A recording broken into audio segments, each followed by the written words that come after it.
भगवान बचाएगा। Please subscribe @सीमा मुदगिल। भगवान बचाएगा।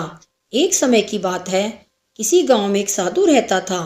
वह भगवान का बहुत बड़ा भक्त था और निरंतर एक पेड़ के नीचे बैठकर तपस्या किया करता था। उसका भगवान पर अटूट विश्वास था और गांव वाले भी उसकी इज्जत करते थे। एक बार गांव में बहुत भीषण बाढ़ आ गई। चारों तरफ पानी ही पानी दिखाई देने लगा। सभी लोग अपनी जान बचाने के लिए ऊंचे स्थानों की तरफ बढ़ने लगे। जब लोगों ने देखा कि साधु महाराज अभी भी पेड़ के नीचे बैठे भगवान का नाम जप रहे हैं, तो उन्हें यह जगह छोड़ने की सलाह दी। पर साधु ने कहा, तुम लोग अपनी जान बचाओ, मुझे तो मेरा भगवान बचाएगा।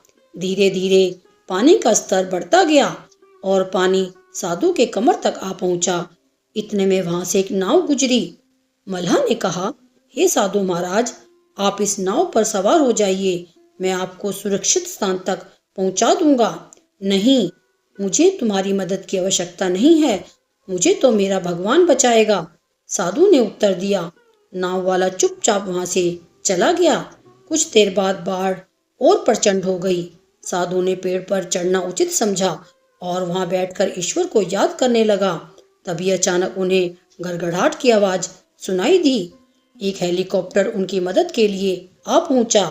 बचाव दल ने एक रस्सी लटकाई और साधु को उसे जोर से पकड़ने का आग्रह किया, पर साधु फिर बोला, मैं इसे नहीं पकड़ूंगा, मुझे तो मेरा भगवान बचाएगा।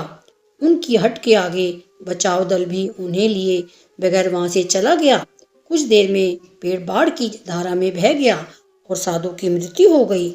मरने के बाद साधु महाराज स्वर्ग पहुंचे और भगवान से बोले, हे प्रभु, मैंने तुम्हारी पूरी लगन के साथ आराधना की, तपस्या की, पर जब मैं पानी में डूबकर मर रहा था तब तुम मुझे बचाने नहीं आए, ऐसा क्यों प्रभु?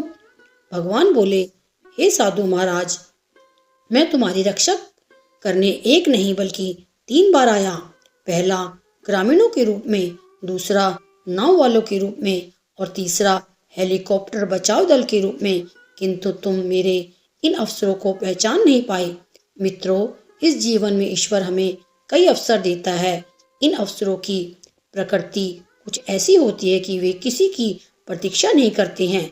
वे एक दौड़ते हुए घोड़े के समान होते हैं जो हमारे सामने से तेजी से गुजरते हैं।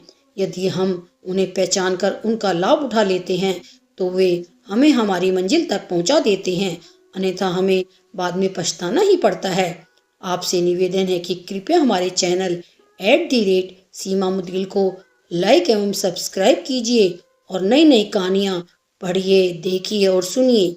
यह कहानियाँ जो कि उदाहरण के रूप में हैं, यदि आप अपने बच्चों को और समाज में सुनाते हैं तो निश्चित ही सभी का बेहतर चित्त एवं चरित्र निर्माण होगा। आपका बहुत बहुत धन्यवाद। आपकी सेवा में सीमा मुदगिल।